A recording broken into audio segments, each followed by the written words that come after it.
Alright, now that we've thread basted some fabric together, for this portion I'm going to be showing you how to do a finished hexagon flower. So this has 6 colored petals and I use white middles. You can do opposite if you want, but I'm going to show you how to do this. Now I have my white center and I like to lay mine out to make sure everything looks good together before I start sewing, because some fabrics, you know, as you baste them to hexagons, you'll notice certain parts of the print get caught in the middle and certain parts don't.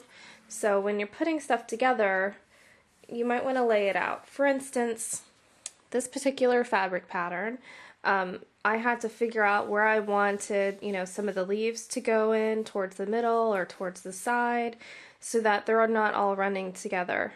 And this is all one fabric line. So you can kind of lay it out and see what looks best to you, and then you can start sewing everything together.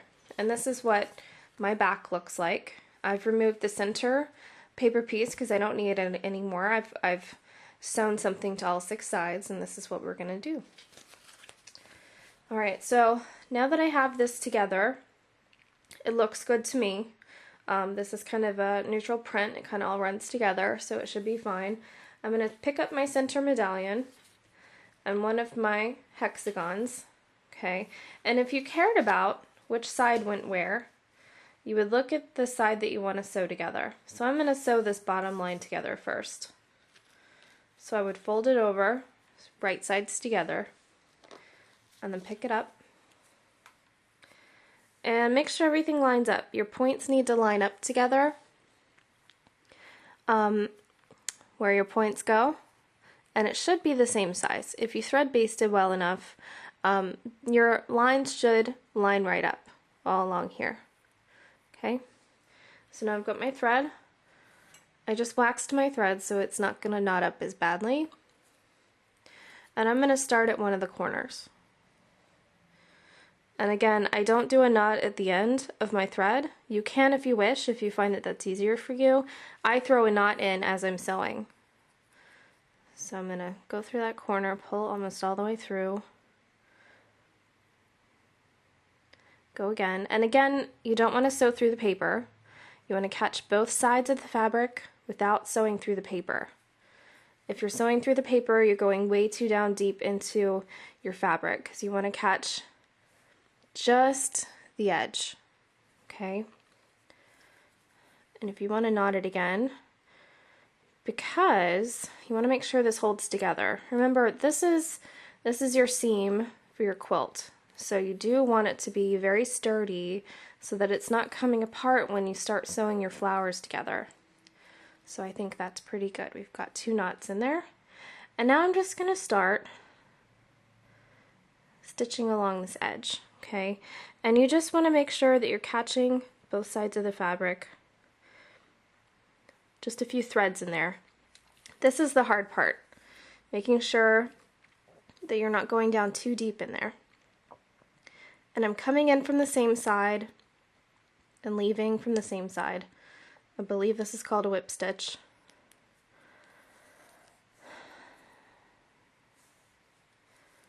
So you're just going to do that all the way down your row.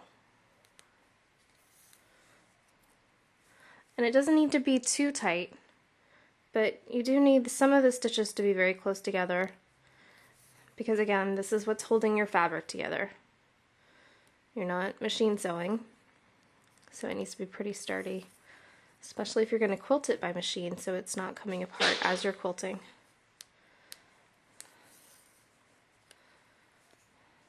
And I have mine, and I'm not sure if I'm going to be hand quilting my top or machine quilting my top.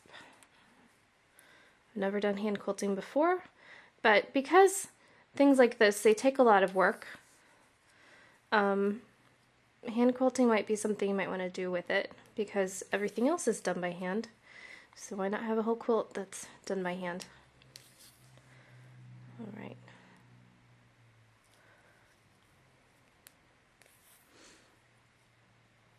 Once we come to the end, I'm going to do another knot at the very end just to make sure that my row holds together.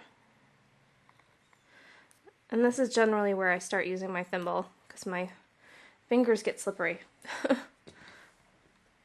And certain fabrics are very stiff to sew together.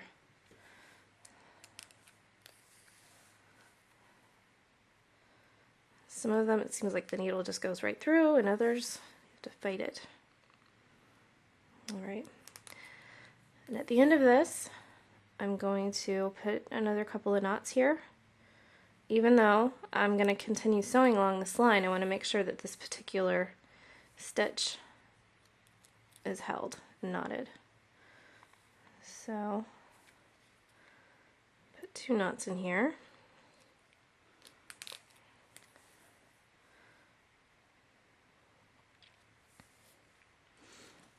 And we have our first petal that's attached.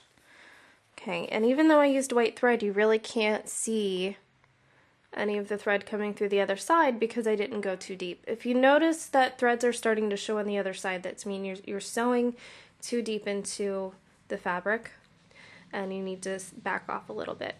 So now that I have my bottom piece done, like that, I can move on to this one. Because my thread's already at this corner, I can just fold this one over and start sewing around this side because my thread's already ready to go. And once you get all of that done, you're going to start sewing these other creases in between, the in-between creases. And the way that you do that is you just fold this hexagon over so the right sides are together, and then you sew along that line. So any line that you want to do, you fold the right sides together and you sew along that line and you can do it. And then when you're done, you'll have a beautiful flower or other shape if you want to do something else. I've done different shapes before. And then to sew flowers together, you'll be fitting them all together into individual little pieces. So if you want to fit them together like that, I use white spacers, but some people like them all together. So once you do all that, you fit them together and then sew along these lines. And then you'll have all kinds of flowers pieced together. And that's another traditional look in Grandmother's Flower Garden, depending on how you want to do it. But you don't have to do flowers if you don't want. You can just do diamond shapes, or I've seen people just do 2 petals together of the same color and then rotating it through a top. The possibilities are endless. I do recommend downloading a design sheet online. It's free printable graph paper, and you can just sketch in what you want. So, have fun!